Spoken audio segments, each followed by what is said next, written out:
बात करेंगे छत्तीसगढ़ की। छत्तीसगढ़ में घुसपैठ को लेकर राजनीति तेज हो गई है। भाजपा ने कांग्रेस पर घुसपैठ कराने का आरोप लगाया है और उसे कांग्रेस का वोट बैंक बताया है। वहीं दूसरी ओर कांग्रेस ने भाजपा पर पलटवार करते हुए कहा कि हमने घुसपैठ कराया तो बीजेपी कैसे विधानसभा और लोकसभा चुनाव जीत गई। साथ ही उन्होंने सरकार से घुसपैठियों की सूची जारी करने की मांग की है। कांग्रेस प्रदेश अध्यक्ष दीपक बैज ने कहा कि विधानसभा लोकसभा चुनाव भाजपा ने जीता और आरोप हम पर लगा रहे हैं। वहीं दीपक बैज ने इस बयान पर उप मुख्यमंत्री विजय शर्मा ने उनके बयान को लेकर पलटवार किया। उन्होंने कहा कि वोट बैंक की खातिर कांग्रेस सरकार में घुसपैठ को बढ़ावा मिला। विजय शर्मा ने कहा कि हम तो जीते हैं और आगे भी जीतेंगे, लेकिन विपक्ष भी अपनी पॉलिसी को ठीक करे। जो बाहर के लोग हैं उनको बाहर का रास्ता दिखाया जाए। अब इससे बड़ा दुर्भाग्य क्या हो सकता है। विधानसभा भारतीय जनता पार्टी चुनाव जीती, लोकसभा भारतीय जनता पार्टी चुनाव जीती, आरोप हमारे ऊपर लगा रहे हैं। ठीक, ये पिछले 6 महीने से ये काम कर रहे हैं कि बांग्लादेशी घुसपैठियाँ हमारे छत्तीसगढ़ में हैं। लगातार छापे भी डाले, जांच भी किए, सब फैक्ट्रियों में, सब दुकानों में, सब कॉलोनियों में। आखिर उसका क्या हुआ, पहले तो सार्वजनिक कर ले। अभी तक कितने बांग्लादेशी यों का इस सरकार ने सूची बनाया है, कितने लोगों को इन्होंने चिन्हांकित किया है, कितने लोगों को इन्होंने जेल भेजा है, पहले ये तो सूची सार्वजनिक कर ले। इनके पास कुछ तो है नहीं, सिर्फ कोरी कल्पना का आधार पर बात कर रही है। मतलब अगर साफ साफ कहा जाए तो सरकार के पास कोई काम नहीं है। अब तो सुशासन तैयार भी खत्म हो गया है। अब बेरोजगार बैठ गए, इनके पास कोई काम तो है नहीं। तो कभी बांग्लादेशी, कभी तो पाकिस्तानी, कभी तो रोहिंग्या, इसी पे ही तो बात करें। अगर है तो सार्वजनिक सूची जारी कर दीजिए ना। हाँ, लिस्ट जारी करने की मांग। नहीं, वो तो करते हैं ना, वो तो वोट बैंक बनाते हैं अपना, और इसीलिए इस दिशा पे कोई कार्रवाई नहीं करते हैं। क्यों नहीं किया 5 सालों में कोई कार्रवाई? क्यों खुला ऑफर रखा लोगों को आने के लिए? क्यों ऐसा करते हैं ये लोग? वो करते ही हैं। आप जीते हैं, हम तो और जीतेंगे। अभी अगले आने वाले 10 साल की सरकार छत्तीसगढ़ में भाजपा की होगी, इसमें कोई संशय नहीं है। उनको ध्यान रखना है इस बात। हाँ, अच्छा, विपक्ष का धर्म निभाएं, बहुत अच्छी बात है, लेकिन अपनी पॉलिसीज ठीक करें। उसको पॉलिसी में ये ज़रूर ठीक करना होगा कि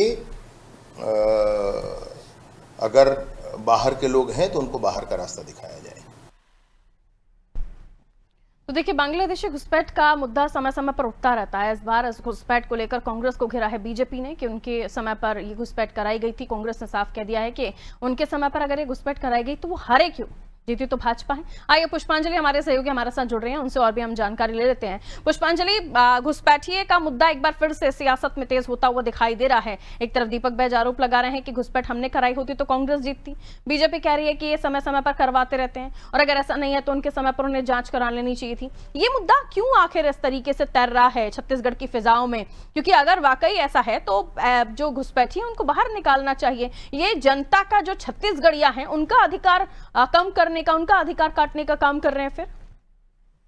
जी बिल्कुल पारुल, मैं आपको बता दूं कि छत्तीसगढ़ में एक बार फिर से घुसपैठियों का जो मामला है वो फिर से सियासत में आ गया है। और कल हमने देखा कि छत्तीसगढ़ में बांग्लादेशी घुसपैठियों को लेकर जो सुरक्षा एजेंसी है वो लगातार सक्रिय हो गई है। और वहीं इसी कड़ी में कल यानी कि 5 जून को गृह मंत्री विजय शर्मा ने के अध्यक्षता में एक बैठक भी रखी गई थी और नया रायपुर स्थित मंत्रालय में एसटीएफ की बैठक इसमें संपन्न हुई और बैठक के राज्य के सभी 33 जिलों के विशेष टास्क फोर्स इसमें शामिल हुए। और इसमें जो रोहिंग्या है यानी कि जो घुसपैठी है, यहाँ जो अवैध रूप से यहाँ पर रह रहे हैं, उनको लेकर चर्चा हुई। और बैठक के दौरान सरकार ने स्पष्ट किया है कि संदेश दिया गया है कि छत्तीसगढ़ में आने वाले बाहरी घुसपैठियों को रोका जाएगा और जो बाहरी लोग हैं उन्हें रोका जाएगा और साथ ही उन्हें बाहर भी किया जाएगा। तो इसी कड़ी में हमने देखा कि कई खबरें जो चल रही थी बीच में कि सरकार द्वारा ये जो एजेंसी है, जो लगातार सुरक्षा एजेंसी है, वो अलग अलग जगहों पर छापेमार कार्रवाई करके घुसपैठियों को गिरफ्तार कर रही है। इसी कड़ी में 7 जगहों पर दुर्ग में जो है वो कार्रवाई की गई थी, जिसके बाद जो कांग्रेस है वो लगातार हमलावर है, इस पर सियासत जारी है। भाजपा कल विजय शर्मा जो है उप मुख्यमंत्री है यहाँ के, उन्होंने कहा कि जो कांग्रेस के टाइम पे जो घुसपैठी थे वो यहाँ पर आए थे, उन्होंने वोट बैंक के तौर पर जो कांग्रेस है उन्होंने वोट बैंक के तौर पर घुसपैठियों को उपयोग किया है, और इसलिए जो घुसपैठी है वो छत्तीसगढ़ में आ गए हैं, और जिसके बाद उन्हें निकालने का काम जो है वो छत्तीसगढ़ सरकार करेगी, जिसके बाद लगातार इस पर निरीक्षण किया जा रहा है, लगातार इस पर बैठक ली जा रही है। और साथ ही इस पर दीपक बैज ने भी कहा है कि अगर सरकार उनकी रही पहले, अभी उनकी सरकार जीती कैसे, अगर हमारी सरकार घुसपैठियों को लेकर आई है और हमने वोट बैंक की तरह उसे उपयोग किया है, तो अभी जो लोकसभा और विधानसभा के जो चुनाव हुए हैं उसमें भाजपा की सरकार कैसे जीती है। तो इस पर कहीं ना कहीं राजनीति होते दिखाई दे रही है घुसपैठियों पर। हालांकि ये जो घुसपैठी का मामला है वो काफी गंभीर नजर आ रहा है, क्योंकि छत्तीसगढ़ के वासी, छत्तीसगढ़ यहाँ लोगों को यहाँ पर रहने की जगह नहीं है, लेकिन घुसपैठी आकर यहाँ पर अवैध रूप से रह रहे हैं।